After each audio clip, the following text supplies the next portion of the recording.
তোমার মুখে যেন আর একটা বিয়ে সম্পর্কে অমত না আসে। এখানে 3টা ছবি আছে, আমরা পছন্দ করেছি। মধ্যে তুই যেটা পছন্দ করবি আমরা সেখানেই কথা বলবো। আমার 3 ঘন্টা হলো না আমরা কথা বলেছি, আর এখনই এইসব ব্যবস্থা করে ফেলেছো? আবার আর আমার আগেই ঠিক করা ছিল, খালি তোর অনুমতির জন্য অপেক্ষা করছি।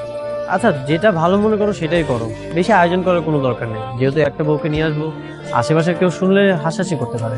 দেখে যেটা বলবি সেই বাড়িতে যেই তোর বাবা ফাইনাল কথা বলে আস। ছবিগুলো দেখিস। তুমি আমাকে অনেক ভালোবাসো, এত বড় শাস্তি দিও না তুমি। আমি তোমার ভাগ কাউকে দিতে পারবো না। জানা ধরে শাস্তি দিও না। আমি করছো কেন? আমি তো তোমাকে তালাক দিচ্ছি না, ফ্যামিলিতেই থাকবে। আমি তো শুধুমাত্র আরেকটা বিয়ে করতেছি বাচ্চার জন্য। আমি এটা সহ্য করতে পারবো না। আমি তোমাকে অন্য কারোর সাথে কোনোদিনও সহ্য করতে পারবো না। তোমাকে তো আমি বললাম তুমি আমাদের ফ্যামিলিতেই থাকবে। আমার দাদু বাবা মায়ের কথা আমি ফেরাতে পারবো না, তাদের কথাই ফাইনাল। তুমি পছন্দ করে দাও। তোমাকে কারোর সাথে শেয়ার করবো না।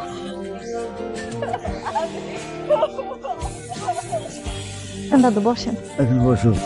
দাদু আমার 6টা মাস সময় দেন দাদু। ছাড়াই দিয়ে কেউ আটকাতে পারবে না দাদু।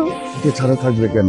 তোমাকে তো তালাক দিচ্ছি না। আমার ভালোবাসার মানুষ, আমার হাজবেন্ড, আমার চোখের সামনে অন্য একটা মেয়েকে বিয়ে করে একই ঘরে থাকবে দাদু। দম বন্ধ হয়ে আমার মনে হয় মারা যাবো দাদু। বিবেক দিয়ে একবার চিন্তা করো, তখন নতুন বউ আসবে আর সন্তান হবে, তখন তোমার ভালো লাগবে। আমি অনেক ভালো একটা ডাক্তার দেখাবো দাদু।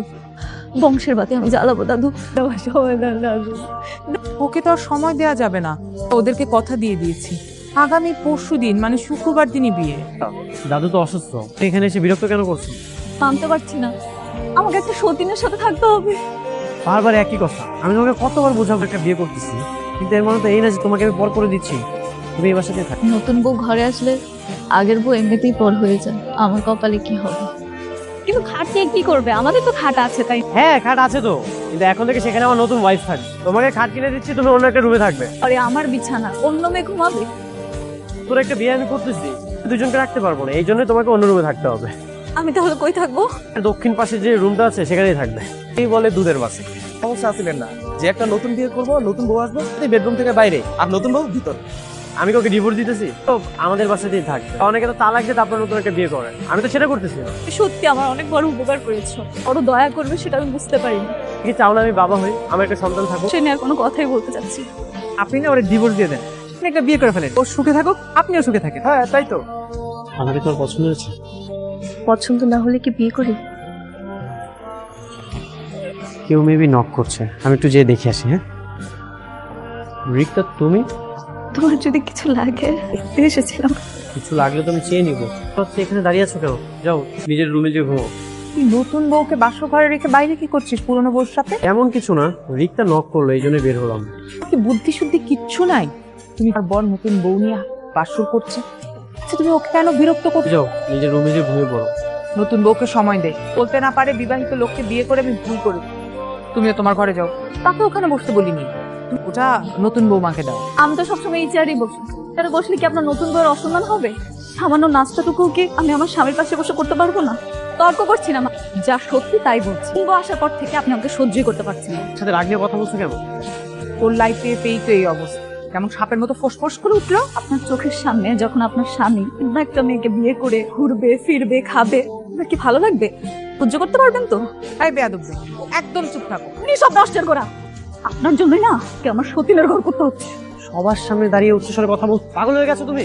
আবার হয়ে গেছে, আমার দম বন্ধ হয়ে আসছে এখানে। আমি আর এই বাড়িতে থাকতে পারবো না। এখনই চলে যাও, তোমার বাড়িতে ডিভোর্স লেটার চলে যাবে। আবার ফেরত আসবো। যে সন্তানের জন্য এই ডিভোর্স দেওয়া হবে না, এই সন্তানটাকে দেখতে আমি অবশ্যই ফেরত আসবো। আমি মন ভরে দোয়া করে দিয়েছি। বেশি বুঝি। জিনু বসে। আমার মনে হচ্ছে ওনার সাথে এইভাবে ব্যবহার করা ঠিক হয়নি। সুন্দর মতন বুঝিয়ে বলে হয়তো বা বুঝতে পারতো। তুমি জানো না ও কত বড় বেয়াদব, যদি জানতে তাহলে ওর পক্ষ হয়ে কথা বলতে না। চা হবার হচ্ছে, নাস্তা করে ভাবলো। হ্যাঁ, তোদের নতুন ভাবি জিনুক।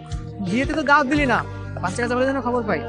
যখন আমি বাবা হবো তখন এই পুরো এলাকাবাসী বৃষ্টি পাবে, তোরাও পাবি, সমস্যা নেই। আল্লাহ যে কবে সুখবরটা দিবে আমি না ধৈর্য ধরতে পারছি না। এত অধৈর্য হলে হবে বল?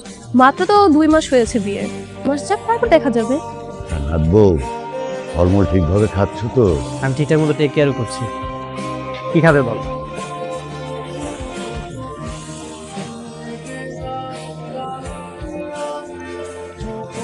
এই প্লেসটা আমার খুব পছন্দের।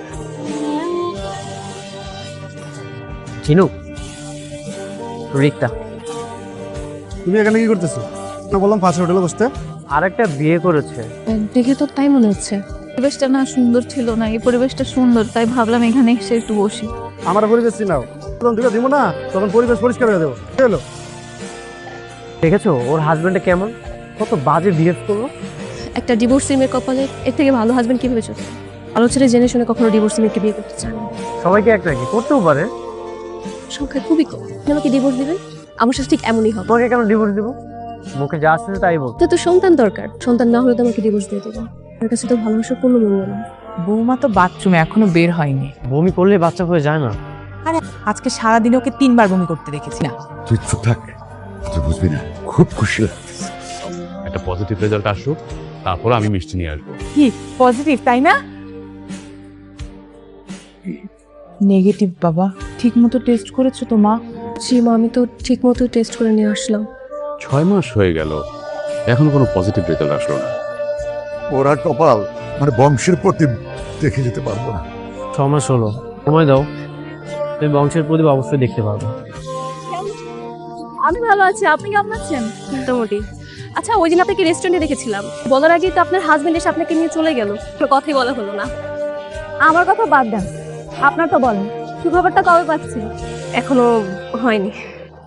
বিয়ে তো অনেকদিনই হলো। আমারও মনে হয় আপনার মতন পরিস্থিতি হবে। কপালে কি আছে কিছুই বুঝতে পারছি না। ঝিনুক, একটা ড্রেস পছন্দ করেছি। কেমন আছো তুমি? হাজবেন্ডকে দেখলাম, উনি তো অনেক ঘাটতেরা। আজ তাহলে আসি, ভালো থাকবেন। হ্যাঁ, কি ব্যাপার, আমার বউ আমাকে ইগনোর করলো? সে এখন আপনার বউ না, হয়তো রাগ করে কথা বলেনি। তোর সন্তানের মধ্যে দেখতে পারবো না। সন্তানের আশায় নিজের ছেলেকে আবার বিয়ে করালাম, সে আশা বোধহয় পূর্ণ হবে না। যদি আমারও সন্তান না হয় তাহলে কি আবার বিয়ে করাবেন? তোমরা এখন যাও, আমাকে একটু একা একা থাকতে দাও। বাসায় যেতে ইচ্ছে করছে।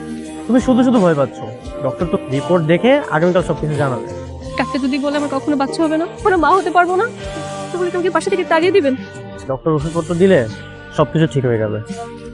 কেন জানি মনে হচ্ছে আমি কখনো মা হতে পারবো না। তুমি না শুধু শুধু ভয় পাচ্ছ। আমি তো আছি, তাই না? নিজের উপর ভরসা রাখো।